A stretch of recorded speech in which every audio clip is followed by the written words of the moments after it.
After the United States of America expelled the South African ambassador, the EFF of South Africa opposes the appointment of an American ambassador to South Africa. That's something you need to find out about.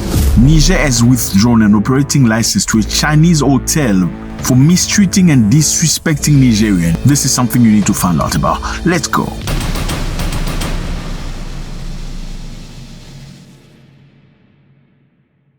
What's up, everybody? I hope you're doing good.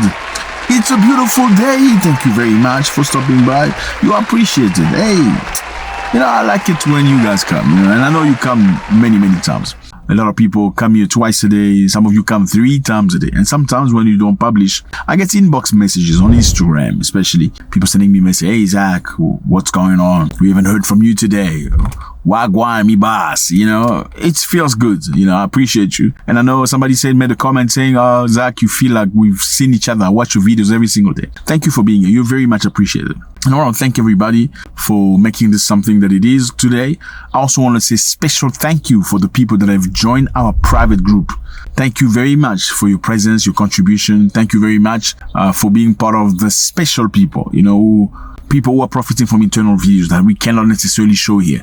I appreciate it. Thank you so much. If you want to be one of our partners because you appreciate the work that we do, hey, feel free, click on the button, join the private group, and I know it's going to be a great experience together. Okay, let's go at it. In South Africa, something very interesting has happened, fellas, okay? South Africans of the EFF has stood very strong against an appointment of American ambassador in South Africa. Why is that? Because the United States of America, a couple of days ago, expelled the South African ambassador. I mean, a lot of us were expecting South Africa to be strong, to say, you know what, pack your stuff and leave. You've just expelled our ambassador, then you know what, we don't need you. I mean, South Africa is not a poor country. We can do just good without you. I mean, that's what we think. And that's what a lot of people expected. But the South African government has played a very interesting game. They have not played American games of pushing each other. They say we want diplomacy. We actually want to do good. And it feels like South Africa is looking to replace that ambassador, whose name is Ibrahim Rasool, to another ambassador. Ibrahim Rasool, the South African ambassador, was expelled for making a comment about Donald Trump international policies. During a webinar, he was asked a question, and he said the idea of MAGA by Donald Trump is just an idea to put pressure on independent countries. That I think what Donald Trump is launching is an assault on incumbency. Those who are in power, by mobilizing a supremacism against the incumbency at home, and I think I've illustrated abroad as well. So in terms of that, the supremacist assault on incumbency, we see it in the domestic politics of the USA, the MAGA movement, the Make America Great Again movement. And Marco Rubio of the United States of America said they had nothing to say to each other and he should return to South Africa. Now, what's happening right now? The EFF has opposed the potential appointment of Joel Pollak as the US ambassador to South Africa, labeling him a white supremacist. Interesting.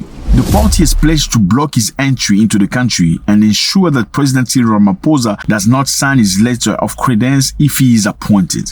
The EFF is opposing Joel Pollak. Who's Joel Pollak? As the United States of America gets a brand new government, they need to appoint new ambassadors and new ministers and all that stuff. Do you understand? Now, because new ambassadors have not been appointed yet, the name of Joel Pollak have come into the radars and the EFF is informed about that. Now they're rejecting that name, calling him a white supremacist. Now, who is Joel Pollak? Joel Pollak was born in South Africa of a family from a country you don't name. You know the country you don't name. If you name that country, your videos are shadow banned. Yeah. They moved from South Africa to the United States of America. That's where he stayed. Now, why don't they like Joel Pollak? Number one, Joel Pollak was a script writer for Tony Leon. Who is Tony Leon? Tony Leon is a South African politician who on black views is very much controversial. There have been a lot of accusations with regard to Tony Leon. Many have accused him of racism and many other things. So you can understand, a scriptwriter for a person who's perceived as racist by some people in South Africa. Number two, Joel Pollak worked also with Beabard.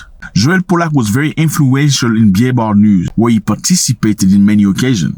Now, what is Beabard's News? Beabard News is an American far-right syndicate news, opinion and commentary website. There are many controversies about Be About News. The website has faced numerous controversy related to its content and editorial stance. It has been criticized for its association with all rights movement. The site has also been the center of discussion regarding the spread of misinformation. So Be About is perceived as a far right. Far right don't necessarily like black people. So just going by that could explain why the EFF doesn't want this person to be appointed in South Africa. Now, what's clear here is that you all know what's happened between America and South Africa recently, back and forth.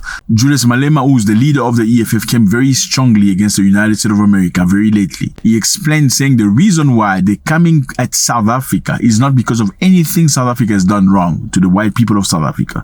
He says the reason why America is coming at South Africa is because South Africa took the country you don't name to court for no. You can't say Donald Trump must be elected today and the following day he makes executive orders and then you come here and blame the South African government as if the South African government did not do anything in between. That was a predetermined outcome where he wanted to come into office and punish South Africa for its position on Palestine and many other issues. That's the reason why. And Donald Trump, being a staunch friend of the country you don't name, is now making South African pay. Now, added to that, you want to send Joel Pollak, who's a born South African white man of a family from the country you don't name, to be an ambassador for the United States of America. What is the game that you're trying to play? We already know South Africa and the country you don't name are not getting along right now. We know that for sure. Number two, we know that Donald Trump is pushing, as Malema said, is pushing to make South Africa pay because of the country you don't name. Number three, people are naming the name of an ambassador. People are naming the name of a potential ambassador who was born in South Africa of a white family from the country you don't name, who's been contributing to a speech of a politician who's perceived as racist, and also has been participating in Breitbart, a news company that is perceived by many people as far right. We know far right don't necessarily like black people. Now, do they have the right to say that or not?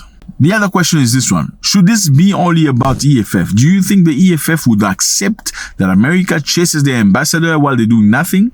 Or do you feel EFF would say, you know what, you can take your ambassador and leave? Now, EFF spokesperson Sinawo Tambo expressed his party disapproval of the US action in expelling Rasool, citing past incidents such as former US ambassador of South Africa, Ruben Brigady, spreading false claims about Russia cargo ship taking arms in use in Ukraine. Tambo emphasized that despite this claim, South Africa did not expel ambassador and continue diplomatic relations with the US. So what he's saying is basically there was America's ambassador to South Africa, Ruben Brigady, made a claim saying that South Africa was sending weapons to Russia and ammunition. We are confident that weapons were loaded onto that vessel, and I would bet my life on the accuracy of that assertion.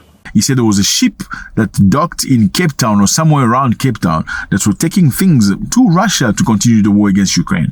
And let me remind you, at that time, South Africa said it was neutral. It was not involved in any sort of a war or suggesting to take a position between Russia and Ukraine. And after saying that, the South African government was not happy because there are diplomatic avenues you use for such claim. The claim was not correct because Cyril Ramaphosa at the time said we're going to push a commission to do an investigation to check if these claims are good because we are not aware of this. The matter is being looked into, and in time we'll be able to speak about it. Claim that you're presenting. Now, this main spokesperson of the EFF says, when this ambassador of yours made this claim that are absolutely false, we did not stop diplomatic relation with you. We treated you nice. So why does one time our ambassador say something very similar to the things that you've said about us being racist? You are immediately up in arms. Let me know how you feel about that, fellas. It was a great pleasure.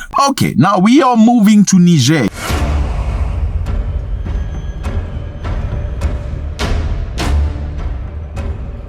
Here's Niger. Here's a map. Beautiful place, lovely people, but it's very hot.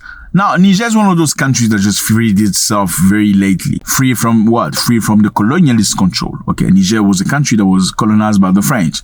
They got independence in the 1960s, but the French remain controlling the country when it comes to economy and many other things. Niger produces a tremendous amount of uranium. Uranium is very crucial, very important for creation of electricity and creation of the atomic bomb. The French got so much uranium from Niger that they made electricity with it, and they made so much electricity they started selling electricity to other European countries. That's how rich the country is. In the meantime, Nigerian people themselves were sleeping in the dark How do you explain that? Big question. Now, today Niger is not dealing with France. Niger is dealing with a Chinese company. There is an hotel Chinese company, Pollak International Hotel in Niamey, owned by Chinese company Pollak International. A Nigerian minister has withdrawn operating license from Pollak Hotel in Niamey because they're disregarding black people. So what they're doing is, they're mistreating black people, mistreating black clients, mistreating employees. The reason given includes discriminatory practices towards certain nationalities, undeclared work, as well as erroneous declaration on overnight stays, affecting the collection of tourism department. So basically, what's absurd is these people are not treating other nationalities well. They're only treating Chinese well and some white people that come to Niger. Well, it's not the first time. The Chinese, unfortunately, as much as they are good people when it comes to doing work for you, when you get into the very close circle, things that may happen there will not be necessarily something you like. I mean, many countries in Africa are complaining about that. In Zambia, they made a restaurant where only Chinese nationals were allowed. Imagine in your country, in Africa, you can't go into a restaurant because you're not Chinese. A couple went in there where the man was Zambian, the woman was Chinese. They're trying to get into the restaurant. They say the woman can come in, not you. No, because this is a Chinese restaurant in Zambia. So the Chinese national will come and buy stuff. The Zambian driver will be waiting outside. Then they will be like carrying the stock from here to the car, not to go inside. They try to do it in Nigeria as well. My friends and I have been asked to leave this Chinese establishment, a restaurant too, simply because we are black in Nigeria. But the Nigerian government stood very strong and they pushed them out.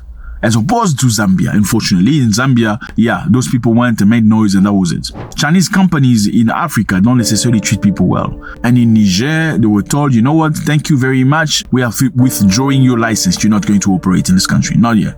We freed ourselves from the French. We're not scared of you. That's what it is, fellas. EFF stood very strong against an appointment of a potential ambassador to South Africa because they think they know who he is. Is that a good thing? The Chinese company's license has been withdrawn. They're not going to operate in Niger because they don't treat people with respect. Let me know how you feel about this. It was a great pleasure. If you're not subscribed, please do subscribe because YouTube says you watch but you don't subscribe. Why you do that, my brother? Please subscribe. And drop a comment. You know you gotta drop a comment because we have a lot of people out here that are working overnight so they can bring you the news. So better drop a comment before I slap you. God bless.